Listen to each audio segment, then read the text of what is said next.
Hello दोस्तों, स्वागत है आप सबका मेरे चैनल पवन बायो क्लासेस में। और आज इस वीडियो में हम लोग जिस टॉपिक पर बात करने वाले हैं वो है different classification systems in biology. ठीक है, जो जैविक वर्गीकरण होता है, जो जीवों का वर्गीकरण होता है, उसको क्लासिफाई करने के लिए, उसका वर्गीकृत करने के लिए कितने तरह के सिस्टम होते हैं, कितनी तरह की प्रणालियां होती हैं, उसके बारे में आज हम लोग इस वीडियो में बात करने वाले हैं।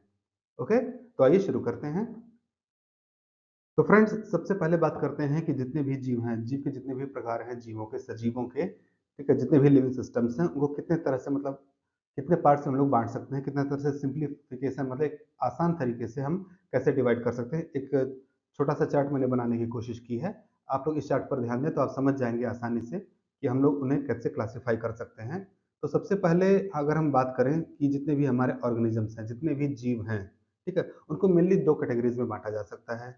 पहला है एसेलुलर और दूसरा है सेलुलर, यानी कि अकोशिकीय जीव और कोशिकीय जीव। अकोशिकीय जीव क्या होते हैं? ऐसे जिनके अंदर कोशिका होती ही नहीं है। ठीक है, एक जो कोशिका होती है, एक सेल होती है, वो सेल नहीं होती है। ठीक है, वो सिंपली पार्टिकल होते हैं, चाहे डीएनए के हों, चाहे आरएनए के हों, या सिर्फ सिंपली प्रोटीन के हों, या फिर डीएनए और प्रोटीन या आरएनए और प्रोटीन से बने हों। ठीक है, तो ऐसे जो पार्टिकल होते हैं, ठीक है, जिनमें कोई कोशिका नहीं होती, कोई सेल मेम्ब्रेन नहीं होती, कोई केंद्रक नहीं होता, केंद्रिका नहीं होती, न्यूक्लियस, न्यूक्लियोलस कुछ नहीं होता, ऐसे हमारे कहलाते हैं अकोशिकीय जीव। ठीक है, ये पूर्ण रूप से जीवित नहीं होते हैं, ये सजीव और निर्जीव के बीच की कड़ी में कहा जाता है। ठीक है, और सबसे बड़े एग्जाम्पल है वायरसेस। ठीक है, वायरसेस जो होते हैं हमारे अकोशिकीय जीव माने जा सकते हैं। ठीक है, दूसरे हैं हमारे कोशिकीय जीव, जो जिनमें कोशिकाएं होती हैं। ठीक है, ये दो तरह के होते हैं, प्रोकैरियोटिक ऑर्गेनिजम्स या फिर यूकैरियोटिक ऑर्गेनिजम्स। ठीक है, प्रोकैरियोटिक ऑर्गेनिजम्स क्या होते हैं? जिनमें हमारा जो कोशिका होती है वो प्रोकैरियोटिक होती है, न्यूक्लियर मेम्ब्रेन नहीं पाई जाती है। ठीक है, यूकैरियोटिक जितने भी होते हैं उनमें न्यूक्लियर मेम्ब्रेन यानी कि केंद्रक कला पाई जाती है। ठीक है, अब जो हमारे प्रोकैरियोटिक हैं उनमें आते हैं हमारे मोनेरन्स। ठीक है, मोनेरन क्या होते हैं? सारे के सारे प्रोकैरियोटिक ऑर्गेनिजम्स होते हैं। ठीक है, और एग्जांपल की अगर हम बात करें तो इनमें है bacteria, cyanobacteria, blue green algae, यानी कि नीले हरे जो शैवाल होते हैं वो आते हैं इसमें। ठीक है, और अगर हम यूकैरियोटिक की बात करें तो ये भी दो कैटेगरीज के होते हैं, हमारा यूनिसेलुलर और मल्टीसेलुलर, यानी कि एक कोशिकीय और बहुकोशिकीय। ठीक है, जिनके बॉडी में केवल एक कोशिका होती है वो एक कोशिकीय हैं, और जिनके बॉडी में, शरीर में बहुत सारी कोशिकाएं होती हैं वो बहुकोशिकीय होते हैं। ठीक है, एक कोशिकीय जो होते हैं वो हमारे प्रोटिस्ट होते हैं। ठीक है, प्रोटिस्टा जितने भी होते हैं वो हमारे यूनिसेलुलर यानी कि एक कोशिकीय जीव होते हैं, जैसे कि हमारा अमीबा हुआ, पैरामीशियम हुआ, यूग्लेना हुआ। ठीक है, ये सारे हमारे क्या हैं? एक कोशिकीय जीव हैं। अगर हम बात करें मल्टी सेलुलर यानी कि बहुकोशिकीय जीवों की, तो इनमें तीन कैटेगरीज मुख्य होती हैं, तीन तरह के होते हैं। ऑटोट्रॉफ जो अपना खाना खुद बनाते हैं, हेटेरोट्रॉफ्स जो अपना खाना खुद नहीं बनाते हैं बल्कि जो खाना हमारे ये बना रहे हैं, ऑटोट्रॉफ्स बना रहे हैं या फिर दूसरे जीव बना रहे हैं, उन पर ये डिपेंडेंट होते हैं। ठीक है, और तीसरे हैं सेप्रोफाइट्स यानी कि मृतजीवी। ठीक है, मृतजीवी क्या होते हैं? जो मरे हुए जीवों पर अपना पोषण प्राप्त करते हैं। ओके, जो ऑटोट्रॉफ हैं इनके सबसे मुख्य उदाहरण जो हैं वो हैं हमारे पौधे। ठीक है, और जो हेटेरोट्रॉफ्स हैं, परपोषी हैं। ठीक है, इनके जो मुख्य उदाहरण है वो हैं हमारे एनिमल्स यानी कि पशु। जितने भी आप पशु देखिए वो कभी भी अपना खाना खुद नहीं बनाते हैं। और डिकम्पोजर्स यानी कि अपघटक उदाहरण है हमारे मृतजीवी के। ठीक है, और मृतजीवी के जो अपघटक उदाहरण हैं इनका सबसे मुख्य जो उदाहरण है वो है कवक। ओके, यानी कि फंजाई। ये हमारा एक समझने की बेसिक कैटेगरी है, जो हमारे जितने भी जीव हैं उनको क्लासिफाई करने का। अब अगर हम बात करें कि क्लासिफिकेशन वास्तव में है क्या, ठीक है, तो जैसा कि हम पढ़ चुके हैं कि classification is the systematic arrangement of organisms into groups. ठीक है, ये जो क्लासिफिकेशन होता है, it is the systematic arrangement of organism into groups based on similarities and differences. ठीक है, जितने भी जीव हैं उनमें आपस में क्या समानताएं हैं और क्या विभिन्नताएं हैं। ठीक है, क्या ऐसी चीजें हैं जो मैच कर रही हैं, क्या ऐसी चीजें हैं जो मैच नहीं कर रही हैं, उसके बेसिस पर, उसके आधार पर हम जीवों को अलग अलग कैटेगरीज में रख देते हैं, तो हम इसे ही कहते हैं classification. Okay, it helps in the study of organisms understanding relationships and identified new species. ठीक है, यह जीवों के अध्ययन, संबंधों को समझने और नई प्रजातियों की पहचान बनाने में मदद करता है। ठीक है? जब भी हम किसी चीज़ को क्लासिफ़ाई करते हैं तो हम एक किसी मेंबर को अगर पकड़ते हैं किसी ग्रुप के, तो हमें आसानी से पता चल सकता है कि उस ग्रुप के बाकी जो मेंबर्स होंगे, ठीक है? वो कैसे होंगे, उनका हम अध्ययन कर सकते हैं, उनका आपस में क्या रिश्ता है वो समझ सकते हैं, और जो नए-नए जीव हैं उनकी खोज की जा सकती है। ओके? अब बात करते हैं कि ये इतना इम्पोर्टेंट क्यों है? क्लासिफ़िकेशन इतना इम्पोर्टेंट क्यों है? तो जैसा कि हम लोग पढ़ चुके हैं कि सबसे पहली चीज़ तो ये है कि ये जो स्टडी है, ठीक है? जो बायोलॉजी है उसकी स्टडी उसका उसको आसान बनाता है। अगर हम एक मछली का अध्ययन करते हैं, तो हम लगभग सारी मछलियों की जो बेसिक प्रॉपर्टी है, उनका अध्ययन कर लेते हैं। अगर हम एक मैमल या एक स्तनधारी का अध्ययन करते हैं, तो बाकी स्तनधारी का, एक कीट का अध्ययन करते हैं, तो बाकी कीटों का काफ़ी ज़्यादा आपस में समझ लीजिए कि जो अलग-अलग क्वालिटीज़ होती हैं उस बाकी मेंबर्स की, उनकी हम आसानी से पहचान कर सकते हैं। ठीक है? दूसरा, इवोल्यूशनरी रिलेशनशिप यानी कि विकासवादी संबंध जो हैं, उनको समझने में मदद करता है। जैसा कि अब हम ये समझ चुके हैं कि जो मनुष्य है उसका जो विकास हुआ है कहीं न कहीं बंदरों से हुआ है, ठीक है? या फिर जितने भी स्तनधारी और पक्षी हैं, उनका जो विकास हुआ है वो कहीं न कहीं सरीसृपों से हुआ है। ओके? तो ये इनका आपस में क्या रिश्ता है, ये हम क्लासिफिकेशन से जानते हैं, वर्गीकरण से जानते हैं। तीसरा है provide universal name for organisms.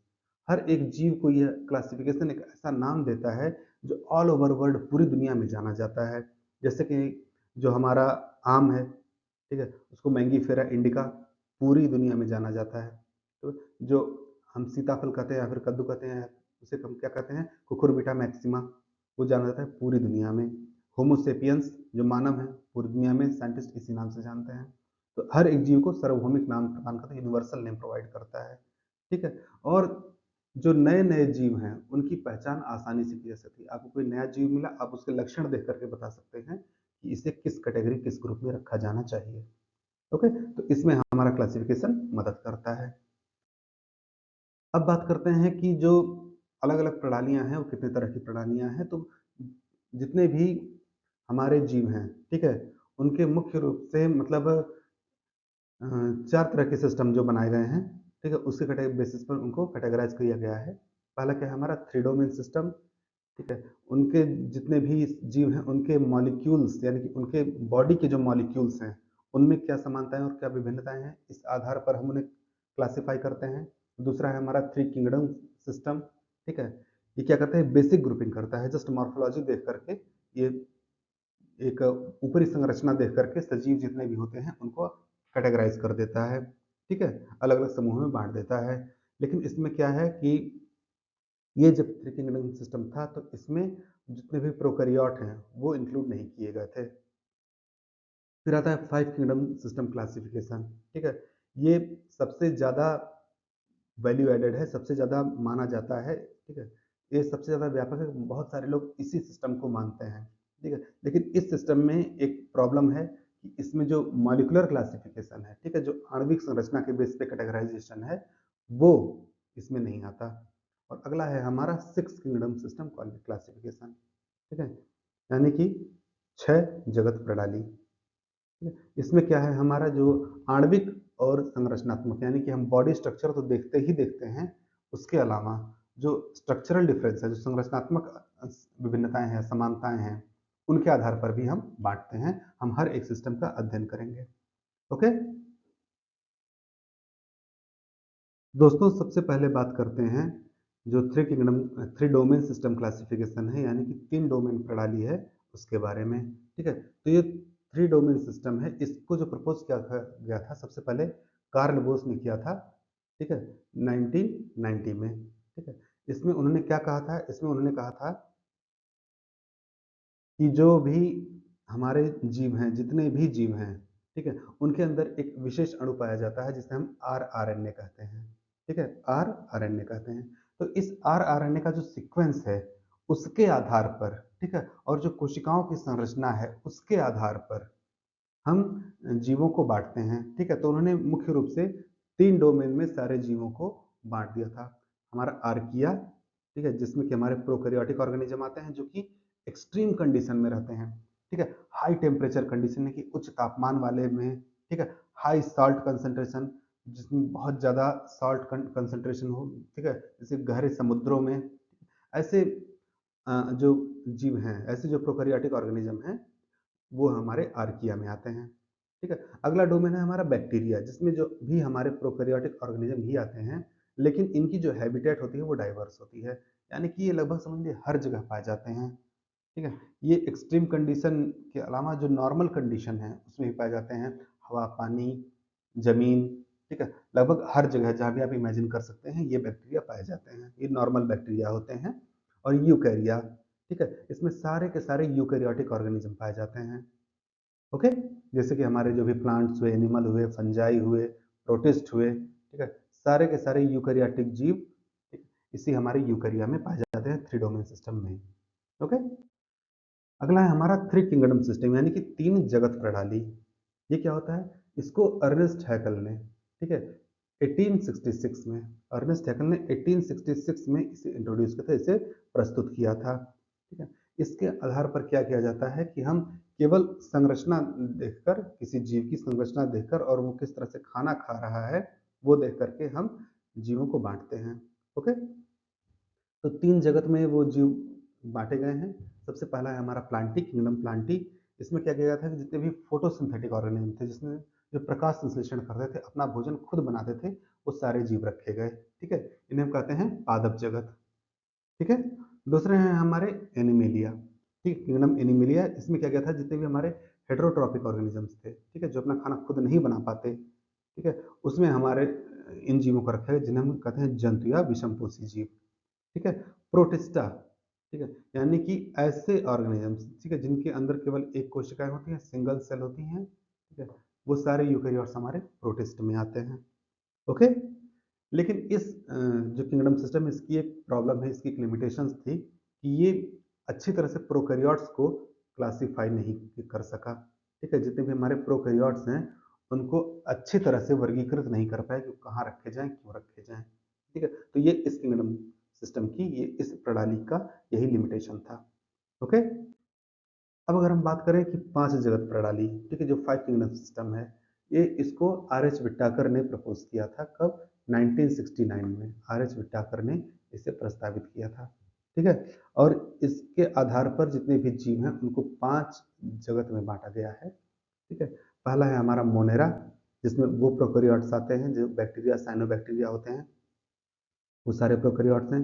दूसरा किंगडम है हमारा प्रोटिस्टा, जिसमें कि हमारे सिंगल सेल यूकेरियोट्स जितने भी हैं, एक कोशिका वाले, वो सारे आते हैं। तीसरा है हमारा फंजाई, जिसमें हमारे सैप्रोफिटिक ऑर्गेनिज्म, यानी कि मृत जीवी जीव आते हैं, जो मरे हुए जीवों पर अपना पोषण प्राप्त करते हैं। ठीक है? जो डेड ऑर्गेनिज्म से अपना न्यूट्रिशन लेते हैं। चौथा है हमारा प्लांटी, जिसमें हमारे फोटोसिंथेटिक ऑर्गेनिजम्स आते हैं, यानी कि वो जीव आते हैं जो प्रकाश संश्लेषण कर सके, अपना भोजन खुद बनाते हैं, जिन्हें हम पादप जगत कहते हैं। और पांचवा है एनिमेलिया, जिसमें कि वो जीव आते हैं जो मल्टीसेलुलर और हेटेरोट्रॉप्स होते हैं, यानी कि बहुकोशिकीय और विषमपोषी होते हैं। ओके? सो इस जो सिस्टम है, 5 किंगडम सिस्टम का क्लासिफिकेशन है, इसका जो बेस है वो क्या था? पहला हमारा न्यूट्रिशन, अपना खाना खुद बना रहे हैं या नहीं बना रहे हैं। ठीक है? दूसरा हमारा सेल स्ट्रक्चर, यानी कि वो यूनिसेलुलर हैं या फिर मल्टीसेलुलर हैं। और तीसरा है हमारा रिप्रोडक्शन, यानी कि वो प्रजनन कैसे कर रहे हैं। ओके? इस आधार पर हम इस 5 किंगडम क्लासिफिकेशन सिस्टम को बांटा गया था। ओके? तो अगर हम इन किंगडम सिस्टम को जो है वो तुलना करें, इनका स्टडी करें, ठीक है, तो कैसे होता है कि जो हमारा, अगर हम सेल टाइप की बात करें, तो जो मोनेरा है, किंगडम मोनेरा, ठीक है, वो यूनिसेलुलर एक कोशिकीय और प्रोकैरियोटिक होते हैं। प्रोटिस्टा भी हमारे यूनिसेलुलर हैं, लेकिन एक कोशिकीय हैं, लेकिन यूकैरियोटिक हैं। ठीक है? फंजाई हमारे होते हैं, वो मल्टीसेलुलर होते हैं, नॉन ग्रीन कलर के होते हैं, हरे रंग के नहीं होते हैं, और यूकैरियोटिक होते हैं। लेकिन जो प्लांटी होते हैं, वो मल्टीसेलुलर भी होते हैं, यूकैरियोटिक भी होते हैं, यानी कि बहुकोशिकीय होते हैं, और मुख्य रूप से हरे रंग के होते हैं। और जो एनिमेलिया है, ठीक है, वो भी हमारे मल्टीसेलुलर होते हैं और यूकैरियोटिक होते हैं। ओके? अगर न्यूक्लियस की बात करें, यानी कि केंद्रक की बात करें, तो मोनेरा में एब्सेंट है, प्रोटिस्टा, फंजाई, प्लांटी और एनिमेलिया में वो प्रेजेंट है। ओके? अगर हम बॉडी ऑर्गेनाइजेशन की बात करें, तो बॉडी जो होती है वो सेलुलर लेवल की होती है। मोनेरा में, प्रोटिस्टा में भी हमारे सेलुलर लेवल की होती है, यानी कि कोशिका लेवल की होती है। लेकिन जो फंजाई होते हैं, इनमें ऊतक लेवल की हमारा बॉडी ऑर्गेनाइजेशन होता है, लेकिन बहुत ही लूज अरेंज होता है उन ऊतकों का। ठीक है? प्लांटी और एनिमेलिया की अगर हम बात करें, तो यहाँ पर टिश्यू और ऑर्गन लेवल या फिर ऑर्गन सिस्टम लेवल तक हमारा ये ऑर्गेनाइजेशन होता है, जो प्लांटी और एनिमलिया बहुत ही वेल डेवलप्ड ऑर्गेनिज्म माने जाते हैं। ठीक है। मोड ऑफ न्यूट्रिशन की बात करें, ठीक है, तो जो मोनेरा हैं उनमें ऑटो या हेटेरो यानी कि वो अपना खाना खुद भी बना सकते हैं और दूसरों से भी भोजन प्राप्त कर सकते हैं। ठीक है। प्रोटिस्टा हैं, ये भी हमारे कुछ हद तक ऑटोट्रॉफ हैं, कुछ हेटेरोट्रॉफ्स भी हैं। ठीक है, अपना खाना खुद भी बना सकते हैं, दूसरों से भी ले सकते हैं। फंजाई जो हैं वो हमारे क्या कहते हैं, वो सैप्रोफिटिक होते हैं, यानी कि जो मरे हुए जीव हैं उनसे अपना पोषण प्राप्त करते हैं। प्लांटी जो है वो ऑटोट्रॉफ है, यानी कि अपना खाना खुद बना रहे हैं, और एनिमिलिया जो है वो हेटेरोट्रॉफ्स हैं, यानी कि वो अपना भोजन दूसरों से प्राप्त कर रहे हैं। ओके। एग्जाम्पल की बात करें तो मोनेरा के जो है वो बैक्टीरिया या फिर ब्रूगलिन एल्गी हैं। ठीक है। प्रोटिस्टा के हमारे क्या है, स्पायरोगायरा है, क्लेमाइडोमोनास है। जो फंजाई है उसका है राइजोपस है या फिर एगेरिकस है। जो प्लांटी है उसका है हर्ब, श्रब, ट्रीज जितने भी हैं। एनिमेलिया जो है उसके जो एग्जाम्पल की अगर हम बात करें तो फिशेज, मछलियाँ, फ्रॉग, क्रोकोडाइल, बर्ड्स, ठीक है, और यहाँ तक कि इंसान भी हमारे एनिमेलिया कैटेगरी में आते हैं। ओके। जो सिक्स किंगडम सिस्टम क्लासिफिकेशन है, इसकी अगर हम बात करें तो ये सबसे ज़्यादा अपडेटेड, सबसे ज़्यादा रिसेंट, ठीक है, ये किंगडम सिस्टम है, क्लासिफिकेशन सिस्टम है, ठीक है, वर्गीकृत की प्रणाली है। ठीक है। It is an updated version of five kingdom system classification. जो अभी हमने पिछले लाइन पढ़ा कि जो फाइव किंगडम सिस्टम क्लासिफिकेशन है, जो उसको विटाकर ने दिया था, उसका अपडेट वर्जन है ये। ठीक है। इसके जो किंगडम होते हैं वो 6 मुख्य रूप से होते हैं। कौन कौन से? You bacteria, Archie bacteria, protista, fungi, Plantae और एनिमिलिया। ठीक है। यू बैक्टीरिया हमारे क्या है, ट्रू बैक्टीरिया है, यानी कि सच्चे बैक्टीरिया हैं, वो बैक्टीरिया जो कि नॉर्मली हर जगह पाए जाते हैं। ओके।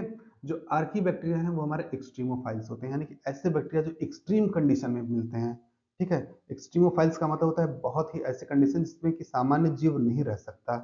ठीक है। जैसे हाई टेम्परेचर हो गया, हाई साल्ट कंडीशन हो गई, हाई कोल्ड कंडीशन हो गई।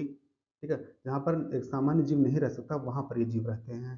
ठीक है। जो प्रोटिस्ट हैं हमारे, वो हमारे सिंगल सेल्ड यूकैरियोट्स हैं, यानी कि यूकैरियोटिक ऑर्गेनिज्म तो हैं लेकिन एक कोशिकीय हैं। ठीक है। तो प्रोटिस्ट हमारे एक कोशिका वाले ऑर्गेनिजम्स हैं। ठीक है। जो फंजाई हैं वो हमारे क्या है, डिकम्पोजर्स हैं, यानी कि ऐसे जीव हैं, ठीक है, जो मरे हुए जीवों से अपना भोजन प्राप्त कर रहे हैं। ये चीज हमेशा याद रखिए। डिकम्पोजर्स यानी कि फंजाई वो जीव होते हैं जो मरे हुए जीवों से अपना पोषण प्राप्त करते हैं, या फिर किसी जीव को पहले मार देते हैं फिर अपना पोषण प्राप्त करते हैं, अपने एंजाइम से पहले से डाइजेस्ट करते हैं। ठीक है।